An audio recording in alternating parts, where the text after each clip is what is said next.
Yayasan Inovasi Malaysia, kami mempunyai aktiviti ataupun program di setiap bulan yang dipanggil Teh Tarik Talk.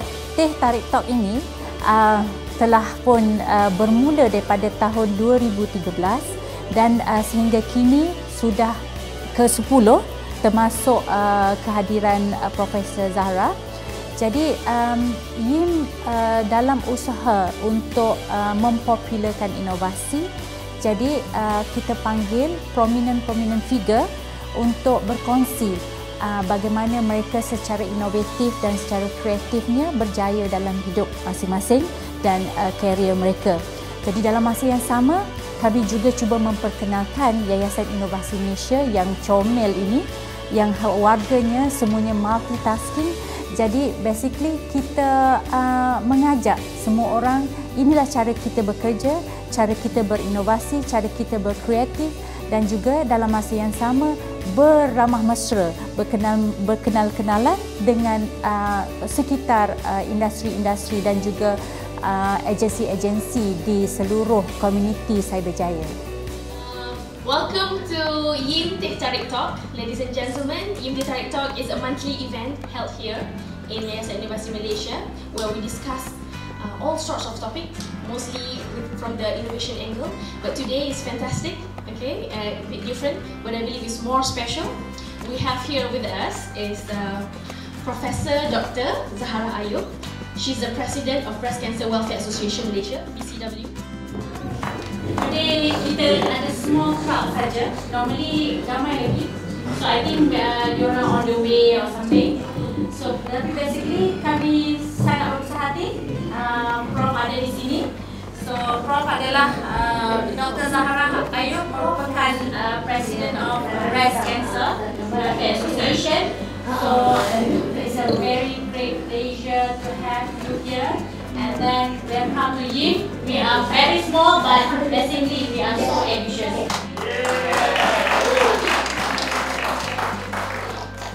Kita nak tanya a few things. Kita tahu Prof adalah merupakan pengurusi pengurusi kepada association ini. Selain daripada itu, Prof ada tugas lain selain daripada yang saya masih I'm still teaching at the University of Malaysia. Okay. In the area of history. Okay. So how many kids do you have? Do you have any special hobby? Something like that? I have 3 kids. Yeah. All of them are grown up. The first 2 boys are working, and the last one is still studying. Okay. So where do you stay actually? I'm staying in Teh Tarik. Okay, it's quite a distance from here. Close to me actually. So, okay, apa hobi? Ada hobi selain daripada give talks and then lecturing. Sometimes people are very synonym dengan because of she loves lecturing, she loves to talk to people, and then she choose to be the lecturer, something like that. So what do you do actually? Oh well, apa hobi? You know, I like to cook ever since before I'm married. Also, I like to cook. I like to eat a lot. Okay. It's not the food that's causing the cancer anyway. Okay. I do aerobics. You know, in my earlier years at the university, I played tennis, I played badminton, and yet I got cancer. All right. I browsed actually a bit about you because I tak kurang dengan association yang begini. Jadi you are very beautiful lady. In fact, I tengok cantiknya Prof ni. Thank you very much. That's the Estee Lauder makeup session. So okay, saya leave the floor to you just to share whatever, and then if let's say you want to put the next slide, so you can ask this our big guy there, and then take next and next. Okay, is it okay? Or you want me to sit beside you? It's okay. You can sit, Sammy, if you like. Okay.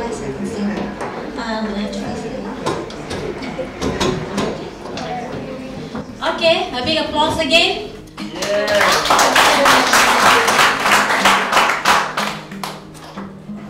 Assalamualaikum and a very good afternoon to everyone. It's great to be here, having fun, Shamila, wearing pink. I gotta pick my pink ribbon, okay? It's still pink.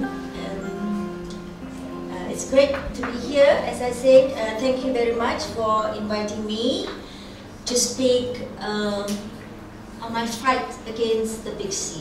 Okay? As you know, I'm still teaching at the University of Malaysia. Besides that, I'm also doing some charity work with the Breast Cancer Welfare Association. So when my nephew Amir talked to me last week, saying that they're inviting us for a talk here, I was a bit puzzled because this is an innovation body, you know. Breast cancer is nothing innovative. It's been there, and perhaps it's a good opportunity to make it innovative in a way to generate a new idea on how to innovate to create awareness amongst our society. As you know, in our society, when you talk about cancer, there is a stigma and the fear when you talk about, especially women, breast cancer. Because to them, in their mind, they will lose their breast. Of course, there are implications. I'm glad there are men here. Thank you very much for being here, because you would be the innovative partner to create breast cancer awareness information. Okay? Because you can educate your wife, your children, to have early checkup, so that because as we know, if you read, I'm sure you have Google, early detection saves life. So right, let's have a look at the slides. So we perceive cancer as a monster. Everybody is scared about it. But if you imagine it as a friendly monster, you make friends with them, you can overcome the fear of cancer. So can I have another slide, please? Today I would like to talk about my journey in battling the disease. So I would like to think that I'm still undergoing metamorphosis, like the butterfly, as you can see there. It's a beautiful butterfly. So ever since I got cancer, I appreciate nature. Okay, and that's my life now. So I'm sure you all have also your good experiences and bad experiences. The good experiences are always very good. The bad experiences need not be bad, it can also be good. As we know, as Muslims, we believe in qada and qadar, the fate. So even though you think it's bad, but behind it there is a hikmah, as they say in Bahasa, it's a blessing. Why God gave us such things, bad experience. So to me, let's have a look at So in Malaysia, as you can see or you have read, there's 1 in 20 women gets breast cancer. It's a bit less overseas, it's 1 in 8. So it's because I think in Malaysia we are less knowledgeable about the disease. So we're scared to talk about it. But this is an appropriate month to talk about cancer, because on the 4th of February, the world celebrates the World Cancer Day. So today is the 28th last year. So it's okay. And one of the myths under that World Cancer Day is we shouldn't talk about cancer. We shouldn't talk about cancer. So that is not right. We have to have knowledge and talk about cancer in order to help our ladies here. We have young ladies here. To start their early checkup, to avoid premature death.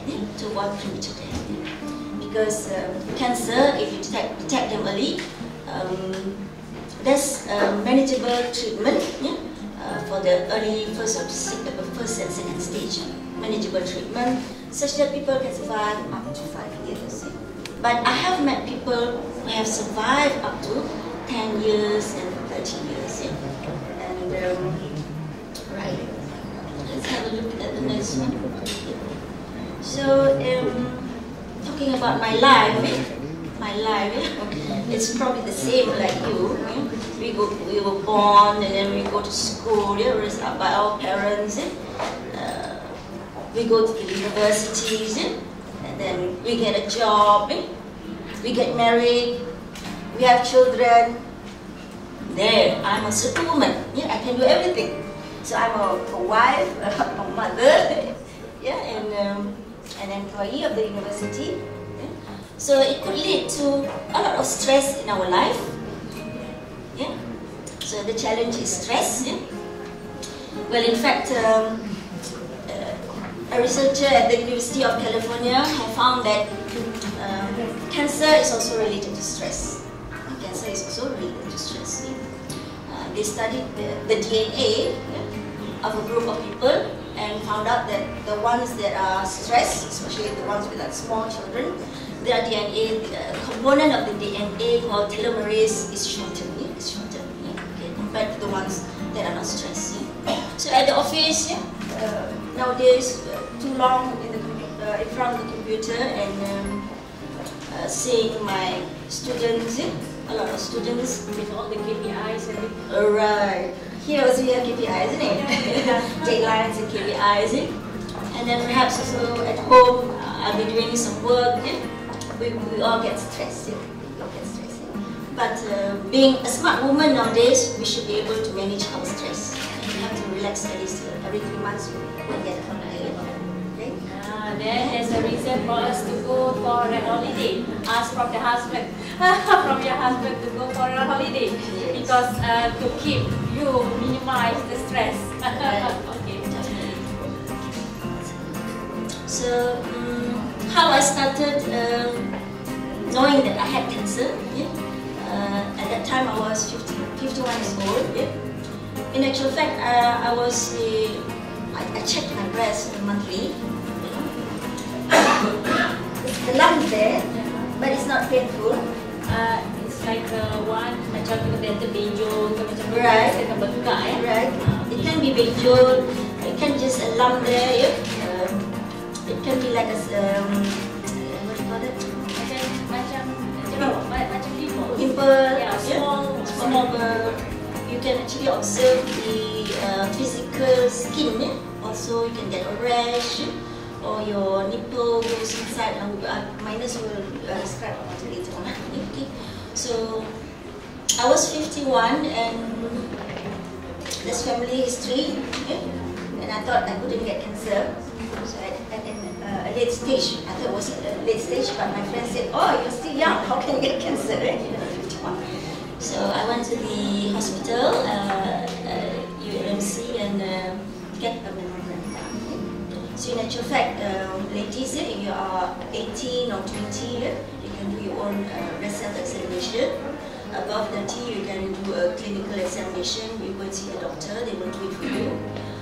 Above 40, if you have history in the family, you better go to your mammogram. Because if you detect your lump by yourself, that means it's already in the second or third stage. The mammogram can detect your lump when it's like the green pea, the small kacang hijau there, small. Okay. So next one. Thank you. Well, of course, 27 August 2007, the day the doctor broke the news to me, I was stunned. Because you are healthy all the while. Oh yes. You are very active. In fact, I was practicing healthy diet like eating the salads, like the masala kan, Okay. instead of the ulam-ulam. Actually, our ulam-ulam also have a lot of phytochemicals kan, which are good kan, So I did that and cut down on my intake of meat and things like that, and yet, so you never know. Even if you don't have history, you can have breast cancer. If there's history also in the family, you can have breast cancer.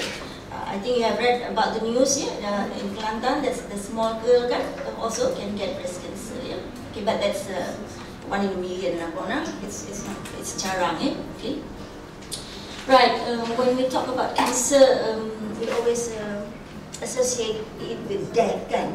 Yeah, that's associate with death. And any disease actually, not only cancer, in my opinion, that always relates to the death. Anything, even demam lama pun kita kata tak ni kan. So things like that. But I think now people are more open. In fact, when I browse the internet, then in fact in entertainment news diva program, Angelina Jolie also removes her breast. In fact, double, dua sekali dia buang. So because of dia dah second stage, I think dia just dapat because the family history is there. The mother died around 50 plus. In fact, ada satu lagi telecast in UK, also dia remove. So things is not abnormal to us anymore. So can you continue, Prof? Yes.